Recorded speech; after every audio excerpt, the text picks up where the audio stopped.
लाडकी बहीण योजना आणि या योजनेमध्ये एक खूप महत्त्वाचा मुद्दा आणि तो म्हणजे बघा प्रचंड लाभार्थी असे आहेत की त्यांच्या एक महत्त्वाचं कारण आहे, त्या कारणामुळे त्यांचा लाभ बंद झालेला आहे आणि त्या पात्र आहेत बरं का। विशेष म्हणजे पात्र असून पण शासनाने त्यांचा लाभ बंद केलेला आहे, तर तो त्यांचा लाभ चालू करावा। ते कोणतं कारण आहे एक हे पण मी याच व्हिडिओमध्ये सांगणार आहे।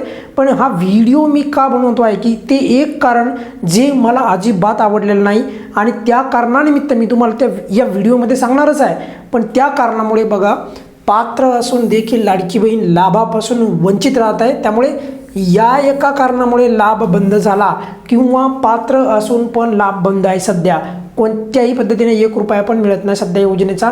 आणि प्रचंड लाभार्थी जे आहेत अशा लाडक्या बहिणी ज्या वाट पाहत आहेत की आम्ही पात्र असून पण आम्हाला पात्र केलं आहे आणि ते कारण मी नेहमी पण मांडलेलं आहे, पण आता मी मुद्दामून त्या कारणासंदर्भात यासाठी मी मांडतो आहे की बघा ते कारण काय एकदा मी पहिल्यांदा तुम्हाला सांगतो। बघा कारण हे आहे बघा की लाडकी बहीण योजनेच्या संदर्भात आता मागच्या 2 महिन्यापूर्वी खूप साऱ्या लाभार्थ्यांचा जो काही लाभ आहे तो बंद होण्यामागचं एक आणखी कारण आहे आणि ते कारण म्हणजे पात्र असून पण ते पुढे आलेलं कारण बरं का। ते म्हणजे कागदपत्रे अपलोड करण्यासाठी सांगितलं आहे। मग कागदपत्रे कोणाला सांगितले का लाडक्या बहिणीला, काहीला सांगितलं रेशन कार्ड अपलोड करा, काही लाडक्या बहिणीला सांगितलं आधार कार्ड अपलोड करा, काही लाडक्या बहिणीला सांगितलं उत्पन्नाचे सर्टिफिकेट अपलोड करा, काहींना सांगितलं जन्मपत्र जे आहे बरोबर तर ते अपलोड करा म्हणजे TCच्या संदर्भात असे वेगवेगळे कागदपत्रे दिले आणि अचानक लाभ बंद केला। आता केला तर केला, आता त्याच्यामध्ये हात तर त्यावेळेस झाली जेव्हा त्या लाडक्या बहिणींना सांगण्यात आलं की तुम्ही कागदपत्रे अपलोड करा। मग कागदपत्रे अपलोड करायला सांगितली पण दुरुस्ती करण्यासाठी संधीच दिली जात नाही ना। दुरुस्ती म्हणजे काय, कागदपत्र अपलोड केल्याच्या नंतर तिथे अपलोड व्हायला पाहिजे की नाही, पाहिजे बरोबर।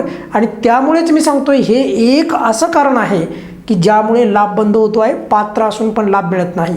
हे खूप महत्त्वाचं आणि अर्जंट शासनाने याच्यामध्ये सुधारणा करायला पाहिजे। पोर्टलवर काय करायला पाहिजे मी ते पण सांगतो आहे। लाडकी बहीण योजनेच्या पोर्टलवर जेव्हा आपण एखादं कागदपत्र अपलोड करायचं सांगतं शासन आपल्याला, आधार कार्ड, पॅन कार्ड नाही सॉरी रेशन कार्ड यापैकी कोणतंही असो, पासबुक वगैरे वगैरे, मग जेव्हा लाडकी बहीण तिथे अपलोड करायला जाते तिथे व्ह्यू फाईल नावाचा एक ऑप्शन असतो, व्ह्यू फाईल, त्यावर क्लिक केल्याच्या नंतर पूर्वी आहे ना लगेच अपलोड व्हायचं बरं का कागदपत्र, झालेलं आहे, खूप लाभार्थ्यांनी केलेले आहे। मग आत्ता मात्र त्या व्ह्यू फाईलवर क्लिक केल्याच्या नंतर डॉक्युमेंट्स अपलोड करा, कागदपत्रे त्यांच्याकडे आहेत, त्यांनी चुकीचे कागदपत्रे दिले नाही तरी देखील ते कागदपत्र अपलोड होत नाही। मग याच्यामध्ये त्या लाडक्या बहिणीची चूक आहे का, नाही। त्यामुळे हे एक असं कारण आहे, यामुळे लाभ पण बंद होतो आहे आणि पात्र असून पण लाभापासून वंचित राहत आहेत लाडक्या बहिणी। शासनानेच सांगायला पाहिजे नेमकं त्यांना लाभ द्यायचा नाही त्या लाडक्या बहिणींना का जाणून बुजून असंच पुढे न्यायचं आणखी काही महिने, तर असं नाही व्हायला पाहिजे।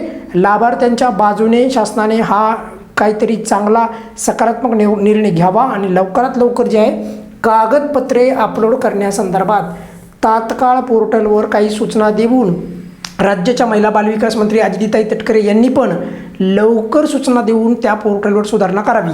कागदपत्रे अपलोड होत नाहीत, महिला बालविकास अधिकारी कार्यालयाला गेला किंवा कुठेही गेला कोणीही कागदपत्र स्वीकारत नाही, मग ते कागदपत्र नेमके कुणाकडे द्यायचे आहे, अपलोड पण होत नाही, ऑफलाईन पण घेतलं जात नाही, तर याचं उत्तर स्वतः राज्याच्या महिला बालविकास मंत्री अदितीताई तटकरे यांनी तर द्यावंच, परंतु ताईंनी पुढाकार घेऊन याबाबत थोडं का होईना पण लाडक्या बहिणींच्या बाजूने कागदपत्रे अपलोड करण्याचा जो पर्याय आहे तो उपलब्ध करून द्यावा। म्हणजे कागदपत्रे अपलोड करण्याचा जर का ऑप्शन आला तर माझ्या मते त्या लाडक्या बहिणींचा जर तो काही समस्या आहे, ही जी काही मुद्दा आहे मी जे सांगतो आहे की या एका कारणामुळे जे लाभ बंद झाला ते कारण आहे कागदपत्र अपलोडच होत नाही, कागदपत्र अपलोड होत नाही, तर ते कागदपत्र अपलोड होण्यासाठी पर्याय द्यावा। आणि माझ्या मते आतापर्यंत राज्याच्या महिला बालविकास मंत्री अदितीताई तटकरे यांनी सकारात्मक निर्णय घेतलेले आहेत आणि हा देखील निर्णय त्या लवकरात लवकर घेतील अशी अपेक्षा आहे। या व्हिडिओमध्ये आपण इथेच थांबूयात। बघा आपण जोपर्यंत कागदपत्रे अपलोड करण्याचा ऑप्शन पोर्टलवर चालू होत नाही प्रॉपररित्या तोपर्यंत हा मुद्दा सोडणार नाही, त्यामुळे चिंता करू नका। आणि ज्यांचे कागदपत्र अभावी लाभ बंद झालेला आहे त्यांना परत लाभ चालू होऊ शकतो, त्यामध्ये कुणाच्या मनामध्ये शंका नसायला पाहिजे।